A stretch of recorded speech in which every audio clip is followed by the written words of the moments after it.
que se identifique el verdadero Mesías. Jesús tuvo varias credenciales para apoyar sus declaraciones de que él era el Mesías, el Hijo de Dios. En este capítulo quiero citar una credencial frecuentemente pasada por alto, una de las más profundas: el cumplimiento de la profecía en su vida. Una vez tras otra, Jesús apeló a las profecías del Antiguo Testamento para validar sus afirmaciones como el Mesías. En Gálatas 4:4 leemos: pero cuando vino el cumplimiento del tiempo, Dios envió a su Hijo nacido de mujer y nacido bajo la ley. Aquí tenemos una referencia a las profecías cumplidas en Jesucristo. Y comenzando desde Moisés, y siguiendo por todos los profetas, les declaraba en todas las escrituras lo que de él decían. San Lucas 24:27. Y les dijo: estas son las palabras que os hablé, estando aún con vosotros, que era necesario que se cumpliese todo lo que está escrito de mí en la ley de Moisés, en los profetas y en los salmos. San Lucas 24:44. Él les dijo: porque si creyeseis a Moisés, me creeríais a mí, porque de mí escribió él. San Juan 5:46. También dijo: Abraham vuestro padre se gozó de que había de ver mi día. San Juan 8:56. Los apóstoles, los escritores del Nuevo Testamento, etc., constantemente se referían a la profecía cumplida para demostrar sus afirmaciones de que Jesús era el Hijo de Dios, el Salvador, el Mesías. Pero Dios ha cumplido así lo que había antes anunciado por boca de todos sus profetas, que su Cristo había de padecer. Hechos 3:18. Y Pablo, como acostumbraba, fue a ellos, y por 3 días de reposo discutió con ellos, declarando y exponiendo por medio de las Escrituras, que era necesario que el Cristo padeciese, y resucitase de los muertos. Y que Jesús, a quien yo os anuncio, decía él, es el Cristo. Hechos 17:2-3. Porque primeramente os he enseñado lo que asimismo recibí: que Cristo murió por nuestros pecados, conforme a las Escrituras, y que fue sepultado, y que resucitó al tercer día, conforme a las Escrituras. 1 Corintios 15:3-4. En el Antiguo Testamento hay 60 profecías mesiánicas principales, y aproximadamente 270 ramificaciones que se cumplieron en una persona, Jesucristo. Es útil ver todas estas predicciones que se cumplieron en Cristo como sus señales. Probablemente usted nunca se ha dado cuenta de la importancia que los detalles de su nombre y de su dirección tienen, y sin embargo, estos detalles son los que le diferencian de los 4.000 millones de personas que habitamos en este planeta. Una dirección en la historia. Aún con mayor detalle, Dios escribió una dirección en la historia para distinguir a su Hijo, el Mesías, el Salvador de la humanidad, de cualquier persona que haya vivido en la historia, en el pasado, el presente, y el futuro. Las especificaciones de esta dirección pueden encontrarse en el Antiguo Testamento, un documento que fue escrito en un período de más de 1000 años, el cual contiene más de 300 referencias de la venida de Jesús. Usando la ciencia de las probabilidades, hallamos que la posibilidad de que se cumplan 48 de estas profecías en una persona, es de 1 en 10.157, 10 elevado a la potencia 157. La tarea de igualar la dirección de Dios con la de un hombre es mucho más compleja por la sencilla razón de que todas las profecías acerca del Mesías fueron dadas por lo menos 400 años antes que él apareciera. Algunos podrían discrepar, y decir que estas profecías fueron escritas después del tiempo de Cristo, y fraguarlas de modo que coincidieran con su vida. Esto bien podría ser factible hasta que descubramos que la versión de los 70, la traducción griega del Antiguo Testamento hebreo, fue traducida entre el año 150 y el 200 a.C. Esta traducción al griego muestra que hubo por lo menos un lapso de 200 años entre el tiempo en que se escribieron las profecías y su cumplimiento en Cristo. Indiscutiblemente, Dios estaba escribiendo una dirección en la historia que solo se podría cumplir en el Mesías. Ha habido aproximadamente unos 40 hombres que han reclamado ser el Mesías judío. Sin embargo, solo uno, Jesucristo, citó las profecías cumplidas para corroborar sus afirmaciones, y solamente sus credenciales respaldaron esas afirmaciones. ¿Cuáles fueron algunos de esos detalles? ¿Y qué acontecimientos debían preceder y coincidir con la aparición del Hijo de Dios? Para empezar, necesitamos acudir a Génesis 3:15, donde encontramos la primera profecía mesiánica. En toda la Escritura, solo un hombre nació de la simiente de una mujer. Todos los demás nacieron de la simiente de un hombre. La simiente se refiere a uno que habría de venir al mundo para deshacer las obras del diablo, herirlo en la cabeza. En Génesis 9 y 10 Dios delimitó la dirección aún más. Noé tuvo 3 hijos: Sem, Cam y Jafet. Todas las naciones que hoy existen en el mundo provienen de estos 3 hombres. En esta declaración Dios eliminó 2/3 de las naciones de la línea del Mesías. El Mesías vendría por la línea de Sem. Luego, pasando al año 2000 a.C., hallamos que Dios llamó a un hombre llamado Abraham para que saliera de Ur de los Caldeos. Con Abraham, Dios se hizo aún más específico, al declarar que el Mesías sería uno de sus descendientes. Todas las familias de la tierra serían bendecidas por medio de Abraham. Cuando Abraham llegó a ser padre de 2 hijos, Isaac e Ismael, muchos de los descendientes de Abraham fueron descartados cuando Dios seleccionó al segundo de los hijos de Abraham, Isaac. Isaac tuvo 2 hijos, Jacob y Esaú, y Dios escogió el linaje de Jacob. Jacob tuvo 12 hijos, y de allí se originaron las 12 tribus de Israel. Entonces Dios escogió la tribu de Judá como tribu mesiánica, y así descartó a 11 de las 12 tribus israelitas. Y entre todas las familias de la tribu de Judá, la familia de Isaí fue la divinamente escogida. Uno puede ver aquí la probable estructura. Isaí tuvo 8 hijos y en 2 Samuel 7, 12, 16, y en Jeremías 23, 5, la Biblia dice cómo Dios excluyó a las 7/8 partes de la estirpe familiar de Isaí.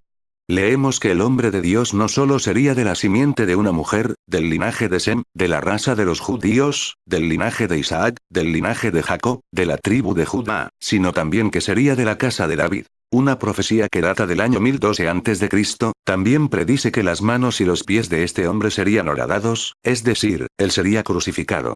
Esta descripción fue escrita unos 800 años antes que los romanos emplearan este castigo. En Isaías 7, 14 se predice que nacería de una virgen. Un nacimiento natural de una concepción sobrenatural, un criterio más allá de la posibilidad humana para planearlo o controlarlo.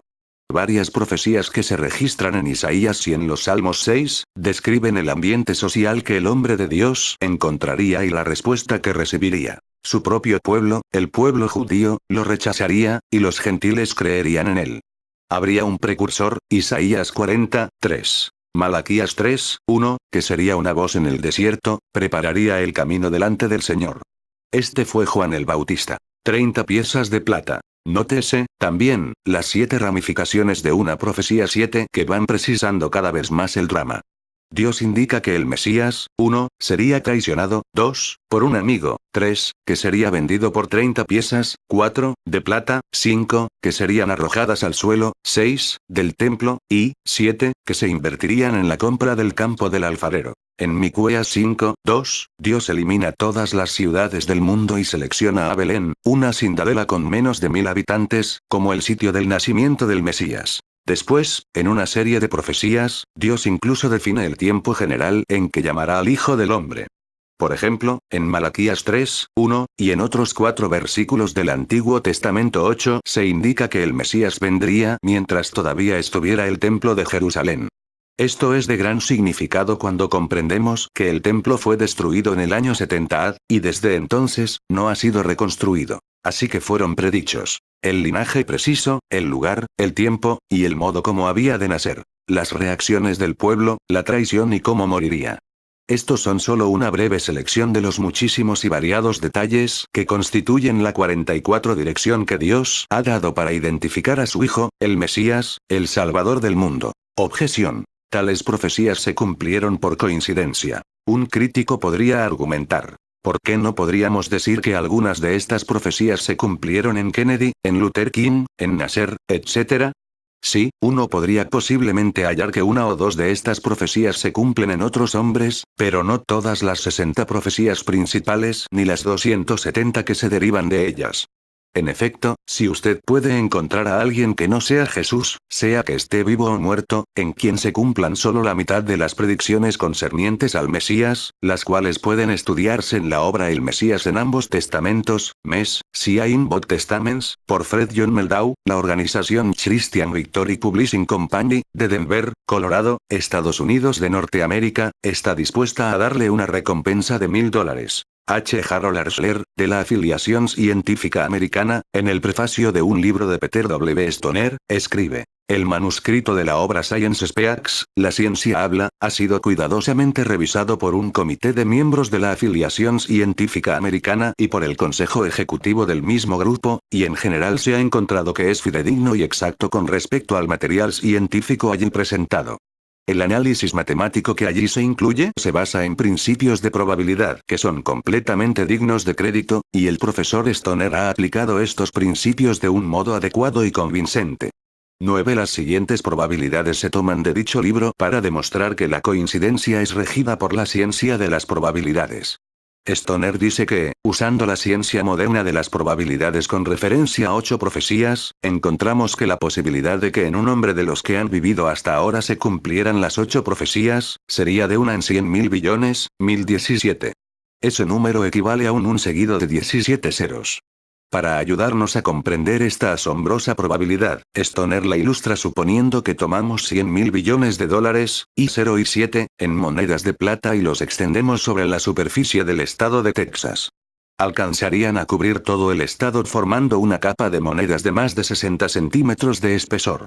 Ahora marcamos una de estas monedas de plata, de $1, y regamos todo el volumen de monedas completamente por todo el estado. Le vendamos a un hombre los ojos y le decimos que puede viajar tanto como desee, pero que tiene que conseguir la moneda de plata de $1 que está marcada y decir que esa es la moneda correcta.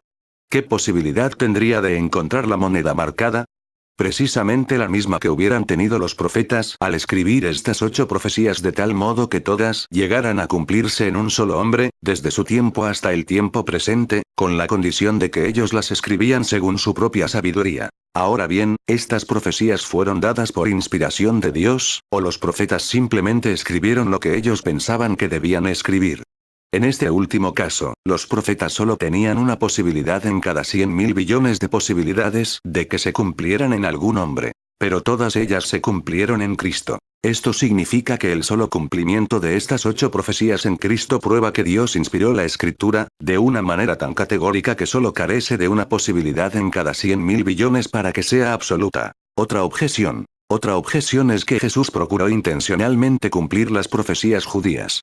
Esta objeción parece plausible mientras no comprendamos que muchos de los detalles del Mesías que había de venir estaban completamente fuera del control humano.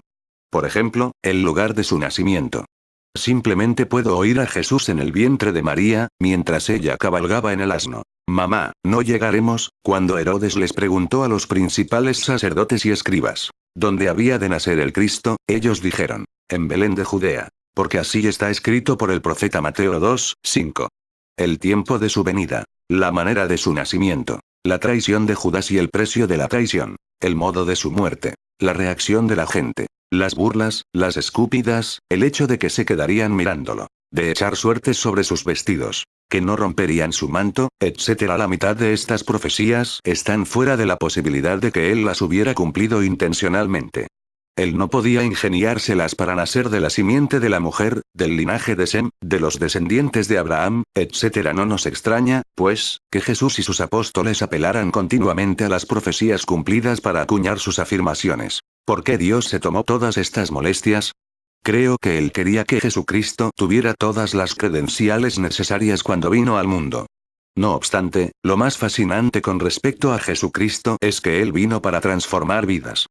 Solo él probó que eran exactas las centenas de profecías del Antiguo Testamento que anunciaban su venida.